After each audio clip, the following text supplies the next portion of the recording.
In the 1950s, sweet corn from your grandfather's table had just 5% sugar, packed in dense, chewy kernels.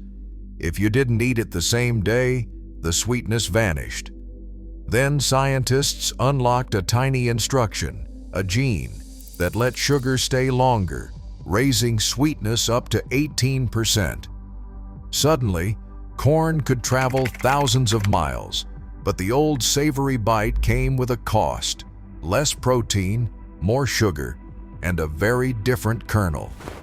How did one genetic twist flip the balance from food for the table to candy on the cob? The answer begins with the race to save sweetness before it disappeared overnight.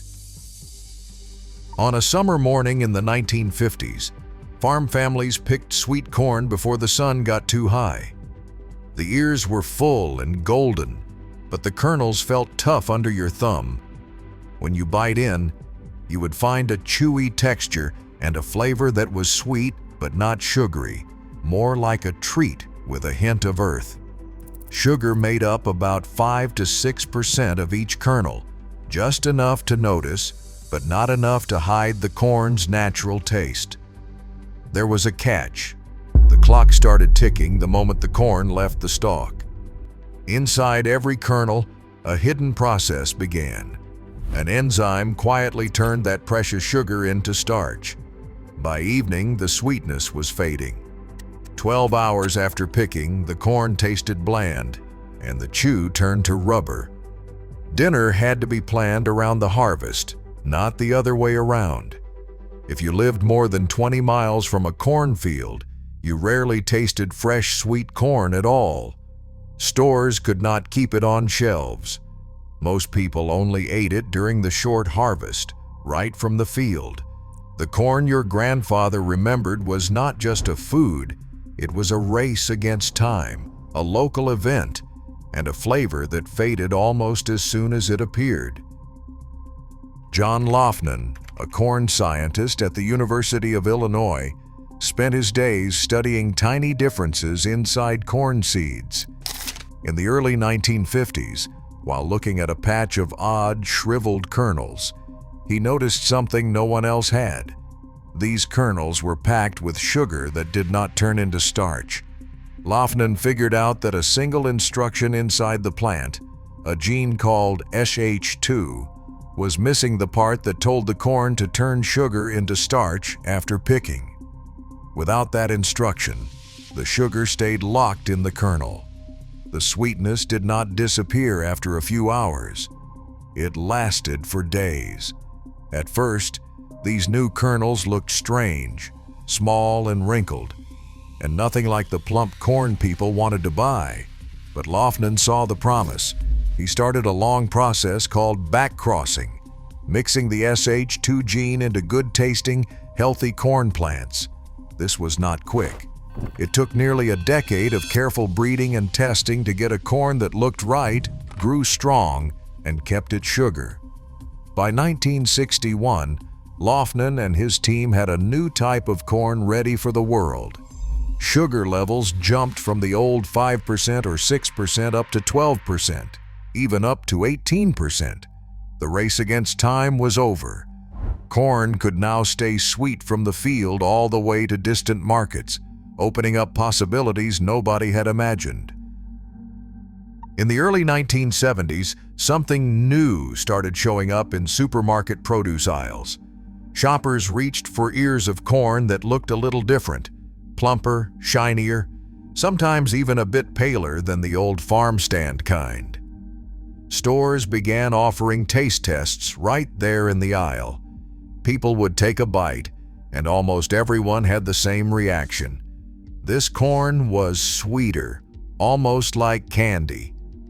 Kids grinned and grabbed extra samples. Parents, surprised by the burst of sugar, started asking for more. Cashiers noticed families buying 2 or 3 times as many ears as before. Some folks from farm backgrounds shook their heads, saying it tasted nothing like the corn your grandfather grew. Too sweet. Not real corn, they'd mutter. But the new corn kept flying off the shelves. Store managers watched sales climb and ordered bigger shipments. Old-fashioned varieties with their dense, chewy kernels sat untouched in the corner bins. The new sweet corn could travel farther and last longer, but what mattered most to shoppers was the flavor. People came back for it week after week. Sweetness won every time, and soon the old taste of summer started to fade from memory as the new kind took its place at family dinners and backyard cookouts. By the 1980s, sweet corn was no longer just a local crop. Seed companies like Abbott and Cobb started working with big growers in Florida, showing them what super sweet corn could do. The new corn did not just taste sweeter, it could sit in a cooler for 4 to 7 days without losing its flavor. That changed everything about how corn was harvested and shipped. Farmers no longer had to pick, pack, and rush their crop to market in a single frantic morning.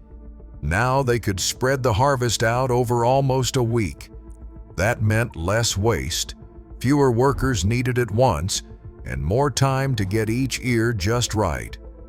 With this longer window, corn could travel farther than anyone thought possible.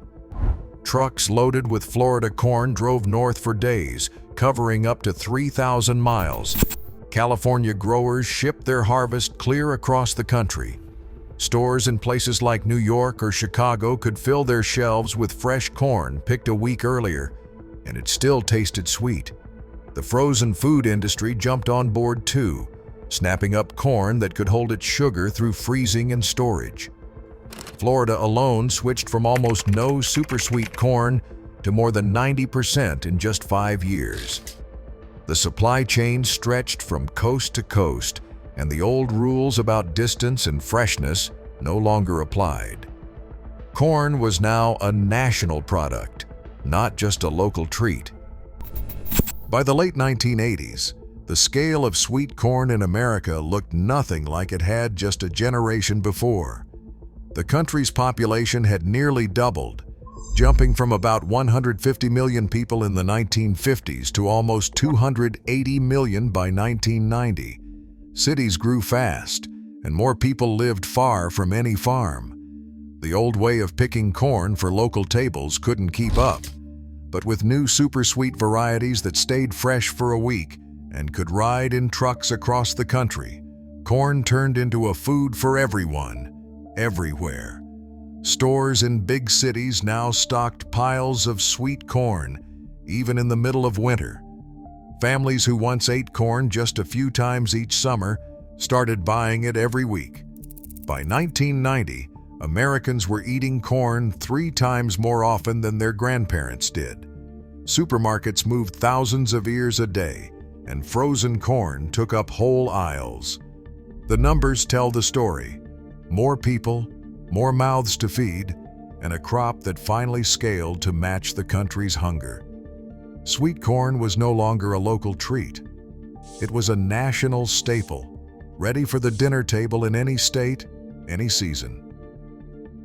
Every extra bit of sweetness in the new corn came with a hidden cost. As breeders chased higher sugar, something else quietly slipped away: protein. In the 1950s, 100 grams of sweet corn gave you about 3.5 grams of protein. By the time super sweet corn filled the shelves, that number had dropped to 2.5 grams. The kernels looked plumper and softer, but they held less of the building blocks that made up the old, dense corn your grandfather remembered. The more sugar packed into each bite, the less room there was for other nutrients. For families, the change wasn't obvious at first. The corn tasted better, lasted longer, and cost less. Kids finished their plates, and parents bought more.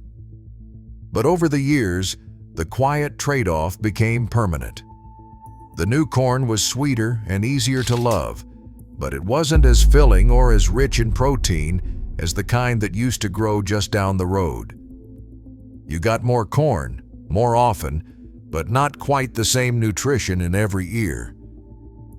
Today, the corn on your plate travels farther, lasts longer, and tastes sweeter, but offers less protein than your grandfather's. As convenience drives food choices, nutrition quietly shifts. Every bite reflects a trade-off we still live with.